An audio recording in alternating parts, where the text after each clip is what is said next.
Dear Professor Vaknin, I suspect that my wife is an alien recruited by the CIA and the NSA to spy on my movements and report back to Joe and Hunter Biden. Am I being paranoid? Not at all. You're not being paranoid. Your suspicions are totally reasonable and rational and grounded in reality and probably factual. If anyone married you, she must be an alien. You know the idiotic sentence? The fact that you are paranoid doesn't mean they're not after you. Well, the fact that you're paranoid means they're not after you. It means you should take medication and possibly hospitalize yourself in a dark facility, a black site of the CIA or the NSA combined with the alien force about to take over Earth. Okay, Shoshanim, apropos aliens, my name is Sam Vaknin and I'm the author of Malignant Self-Love, Narcissism Revisited. I'm also the wine-guzzling former visiting professor of psychology in Southern Federal University in Russia and a long-term member of the faculty of the Commonwealth Institute for Advanced and Professional Studies, Cambridge, United Kingdom, Toronto, Canada, Lagos, Nigeria, and with an outpost coming on Mars, the planet nearest you. Okay, today we're going to discuss the difference between hypervigilance, paranoid ideation, and conspiracism, the tendency to believe or to spawn conspiracy theories. Now, there's quite a few other videos on this channel which deal with each of these issues separately, and I'm going to issue a compilation of these videos. But let this video serve as a kind of introduction. There is a massive difference, an abyss between paranoid ideation, hypervigilance, and conspiracism. They're not the same. They appear to be the same to some people, but they're not the same. Hypervigilance is a common post-trauma response. When you have had many adverse life experiences, you're likely to react with hypervigilance. It's a type of post-traumatic response. It is a state of abnormally heightened alertness, particularly to potentially dangerous or threatening stimuli. It's like constantly scanning everything and everyone for some catastrophe that is looming or doomed to happen. So it's a form, one could say that hypervigilance is the behavioral manifestation of catastrophizing. Hypervigilance, as I said, is very common and typical to post-traumatic responses. So it's common and typical in, for example, narcissism. Pathological narcissism is a post-trauma response. Similarly, it's common in borderline personality disorder, paranoid personality disorder, and so on. Now, apropos paranoid personality disorder, paranoid ideation. Of course, there's a huge difference between paranoia. Paranoia is actually probably a neurobiological disease and goes hand in hand with schizophrenia. It used to be called schizophrenia paranoia. We no longer use this. The correct term is psychotic disorder, but it used to be called paranoia schizophrenia. So there's paranoia. There's a paranoid personality, including a paranoid personality disorder, and there is a much more common paranoid ideation. These are thought processes, ideas that involve persistent suspiciousness and beliefs, convictions of being persecuted, harassed, or treated unfairly and indiscriminately by others. Paranoid ideation often yields passive-aggressive behavior. But paranoid ideation is a very fancy way of saying suspiciousness. Now, paranoid ideation is a fantasy defense. It is totally invented, conjured from thin air.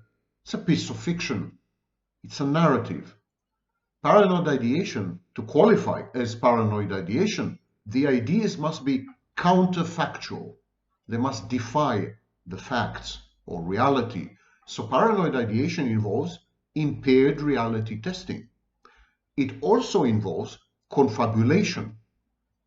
So the paranoid ideation is creating or offering narratives that are in contradiction to established facts, or facts that any reasonable person can agree on the one hand, and on the other hand, provide a story, an organizing principle, some narrative that makes sense of the world, imbues it with meaning. Paranoia or paranoid ideation is 100% imagination. It doesn't rely on a single fact. If it does rely on a fact and extrapolates from the fact, that would be conspiracy theory. That would be conspiracism. Paranoid ideation is totally divorced from reality. And in this very limited and restricted sense, it's a bit psychotic. Now, conspiracism is the tendency to find patterns, simply to find patterns in facts and then interpret these facts to fit the pattern. This is also known as pareidolia. The interpretation of the facts is very often wrong and even risible, ridiculous, but it is always possible.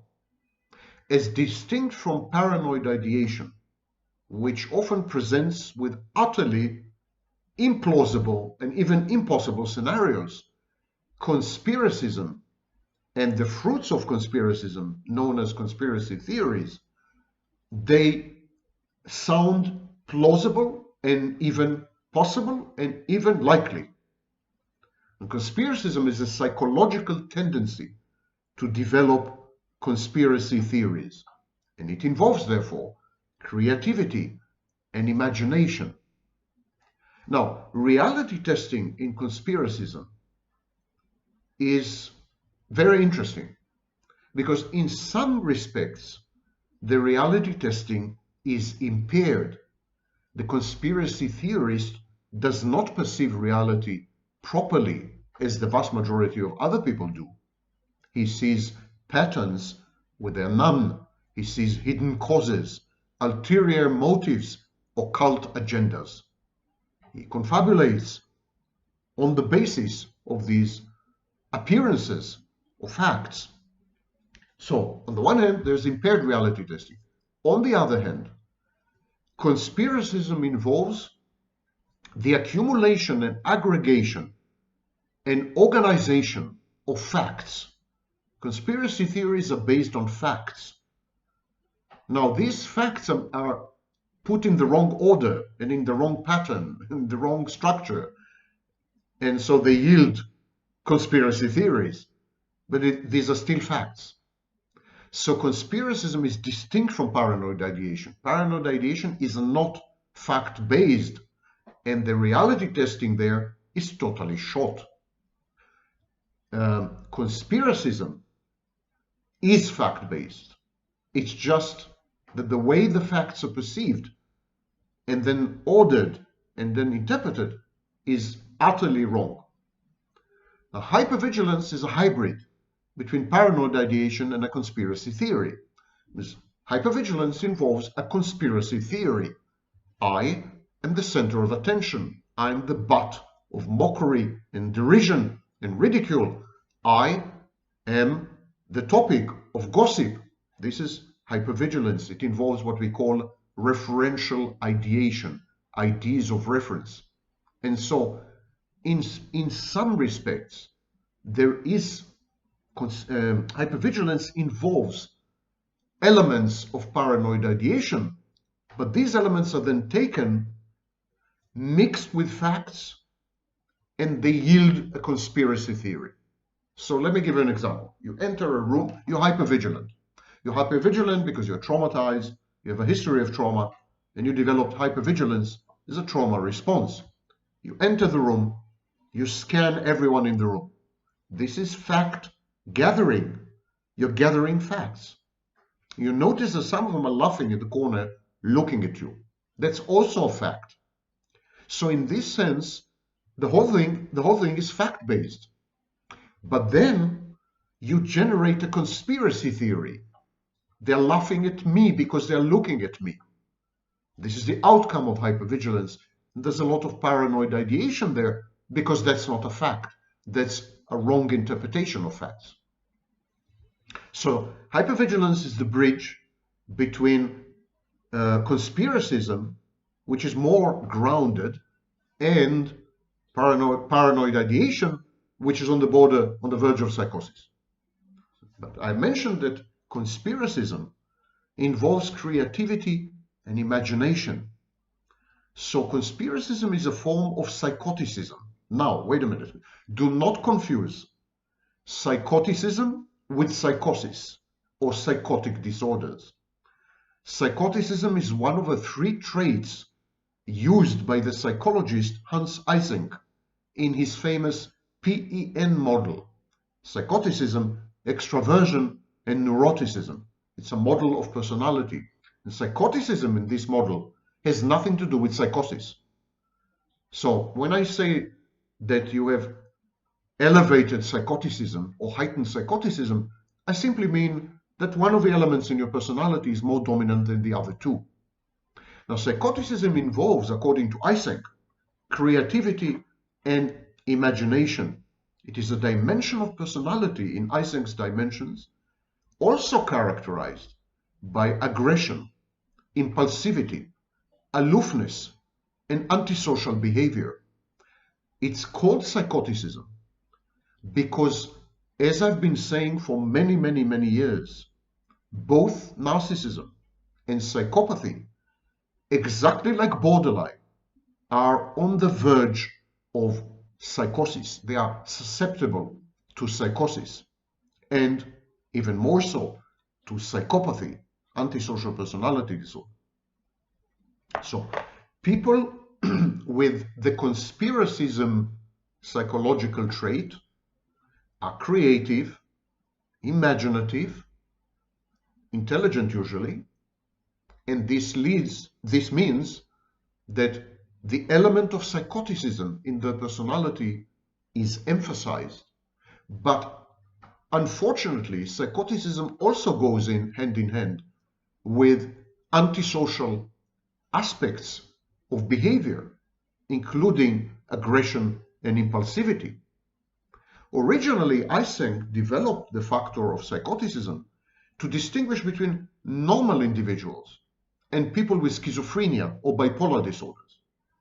And he used all kinds of tests like judgment of spatial distance, space, reading speed, level of proficiency in drawing, mirror drawing, adding rows of numbers, and so on and so forth. Today we don't do any of this.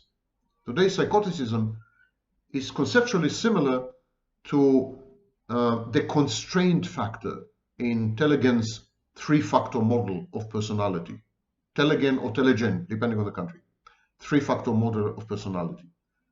There is a factor there called constraint. Psychoticism can be divided into narrower or reduced into narrower traits, such as impulsivity that I mentioned, but also sensation seeking, and those can be further subdivided. So impulsivity can be divided to narrow impulsivity, unthinking responsivity, risk-taking, reactance, non-planning, liveliness, and so on and so forth. Sensation seeking similarly has multiple facets. We are beginning to see a profile of a personality. It's someone who is creative, who is imaginative, who is impulsive, who is aggressive, who seeks thrills and sensations, and in this sense, someone who is highly antisocial. But at the same time, this kind of person is highly creative and highly imaginative. One could even say artistic. Now this is, may I remind you, we're discussing the psychological trait of conspiracism. But you remember that conspiracism is at one end of a spectrum. And there's a bridge of hypervigilance, which leads to paranoid ideation. So it all starts with a tendency to develop conspiracy theories, to suspect the environment, other people's behaviors, motivations, agendas, etc., etc. Suspicion is at the core of all this. Costa and McRae, for example, said that agreeableness and conscientiousness, two elements in the five-factor personality model, represent low levels of psychoticism.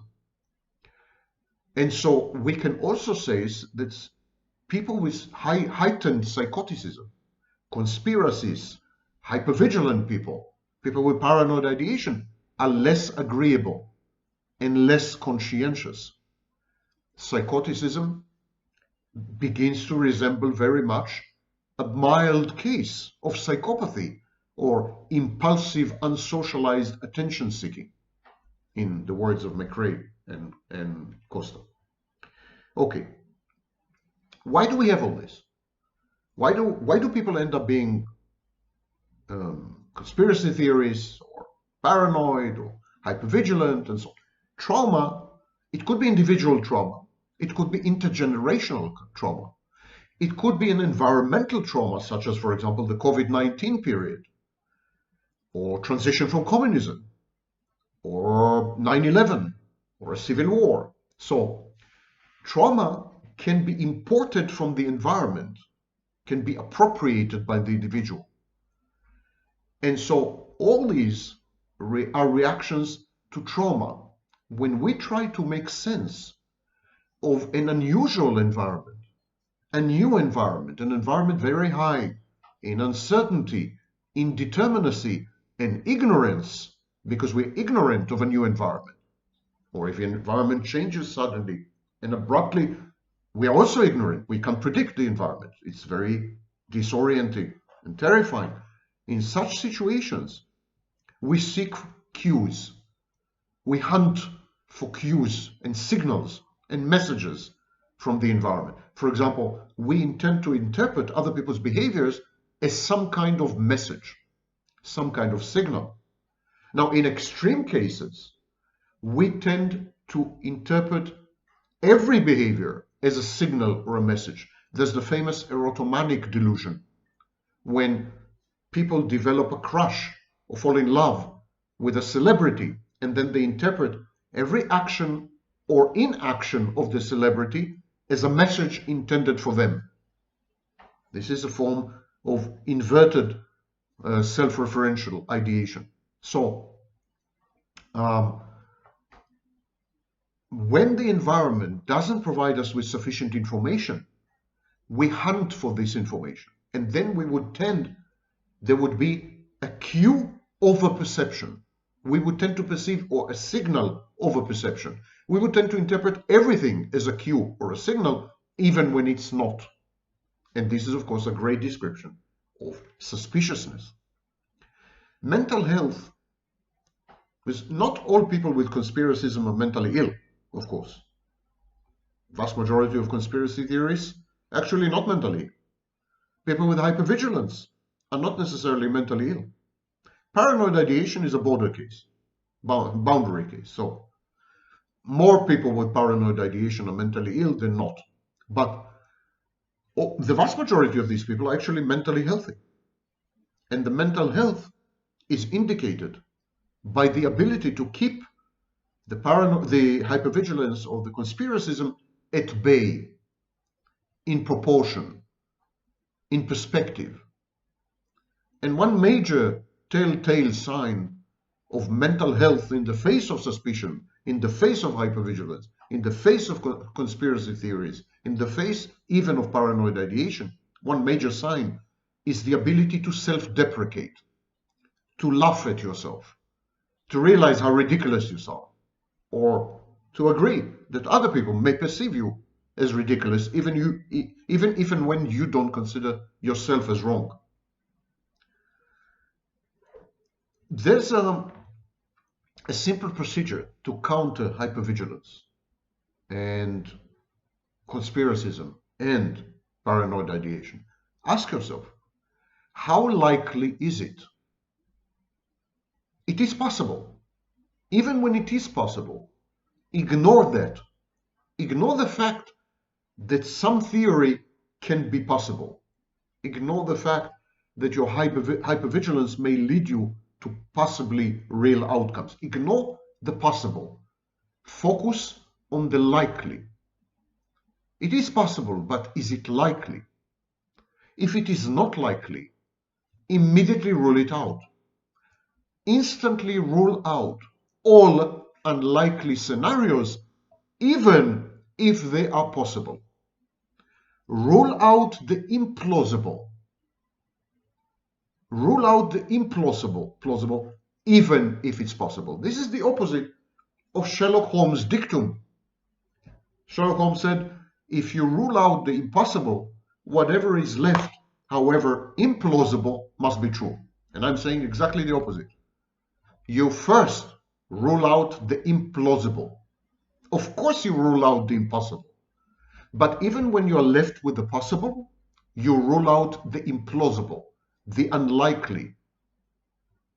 And once you've ruled out these scenarios, the unlikely scenarios, instantly and totally tell yourself, this is unlikely, so I will just ignore it and I'll behave as if it were impossible, as if it were wrong, as if it were counterfactual.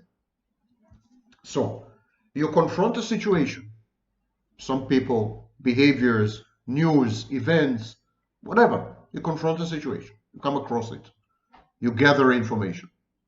Now, you rule out the impossible, of course, and then there's the possible. You ask yourself, is it likely? If it's unlikely, never mind how possible it is, you rule it out too as wrong. In your mind, use this equation. Unlikely is as bad as impossible. Unlikely is impossible. That's it. Don't ask yourself how you feel about it. Don't ask yourself, do I feel that it is likely? Ask yourself, is it likely? Don't focus on epistemology. Focus on ontology. If you ask yourself, do I believe? Do I feel? Do I think that this is likely? You might get the wrong answer because sometimes we want things to be true. But if you behave as a scientist would, you observe and then you say, is it likely? Would others find it likely? Then you're far likelier to get a likely answer, a correct answer. If the vast majority of people you can think of would consider something unlikely, consider it unlikely too, and then rule it out as impossible. Simple rule. I used to have a friend, and he would say, if 3 people tell you you're drunk, go to sleep. That's the cure to hypervigilance, over-suspiciousness, conspiracy theories, and of course, paranoid ideation. Now, are you sure I haven't been manipulating you and planting in your head all kind of ideas which will blossom later and take over? Of course you can't be sure, because you are paranoid and hypervigilant and conspiracy theorists. Goodbye.